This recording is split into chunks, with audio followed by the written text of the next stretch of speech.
This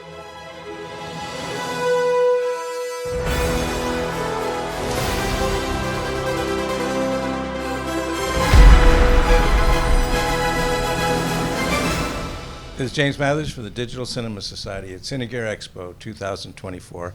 I'm here with Tim Walker. He's from AJA, and he's going to tell us about their latest product. One of them is the ColorBox, which is of interest to cinematographers. Yeah, thanks for having us again, James. Good to be here. Yeah, so we've actually done quite a bit of work on our ColorBox. We introduced this product a couple years ago, and still introducing new features and functionality that help out the community. Well, give us the details. We're interested. Yeah, so a couple of the major ones is we've been working with the Academy, ACES, so the Academy of Color Science and Coding Sciences, and we actually put in, so this is a 4K LUT box, just as a reminder, so it does color conversions via LUTs, and it also has some other ways it does those conversions. But we added a new color processing pipeline to it based on ACES. So we have an ACES pipeline that's dedicated for loading AMF files into it, which are the ACES metadata files, which essentially is a recipe of color transforms to achieve a goal. Specific input transform with a look transform and an output transform for a target device. And you can now just load that as one file into the ColorBox, and it'll be processing that color science for you. So what I'm seeing on the set is going to be the same thing that they're going to see down the pipe. That's the goal, right? You know, to have a consistent look no matter where you are. So you can send that AMF to people that are on set.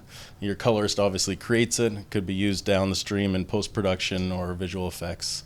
I would think that's pretty challenging because people are working with so many different formats these days and so many different, ways of messing up the color. Yeah, it's a big challenge. You're absolutely right. And so I think that's the overall hope, right, is that this ACES gives people a common way of doing color processing and also gives them a consistent set of transforms for input and output.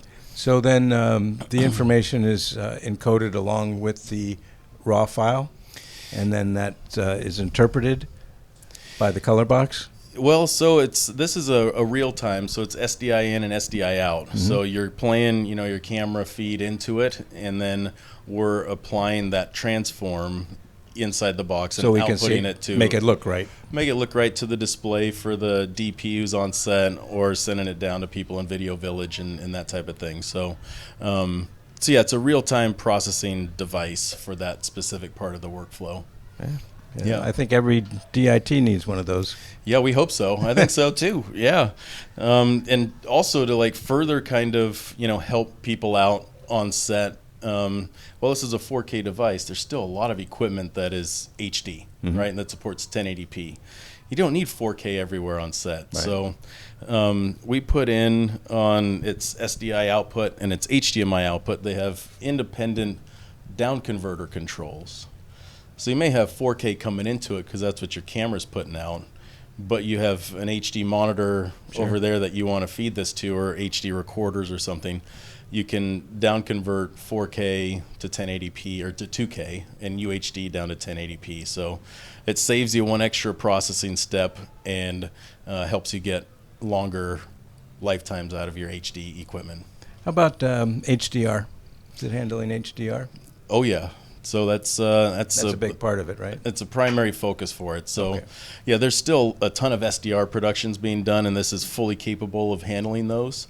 And it'll handle the HDR cases in the same way. So what's different about it is it can do the SDR and HDR conversions, either to HDR or from HDR to SDR. So you can look at both on the set? You can do both on set. I mean, can you switch it back and forth? You could with the LUTs that are loaded in here. So it has the LUTs, well, somebody's created the LUTs, right? That can be loaded in here, and you can switch between them to go in the different directions. Okay, so there's no surprises down the road when people start viewing it in HDR. That's hopefully the case, right? So, yeah. And so, I mean, that's if you're using user LUTs. There's also other color science built into this that would allow you to, just out of the box, without a LUT, say, take me from SDR to HDR, or take me from HDR to SDR. And so that stuff's built into the ColorBox as well. Yeah. It's kind of a Swiss Army knife for color management is one way to think about it. Looks pretty valuable. Yeah. Thank you. Thank you so much, Tim. Yeah, you're welcome. Thank you.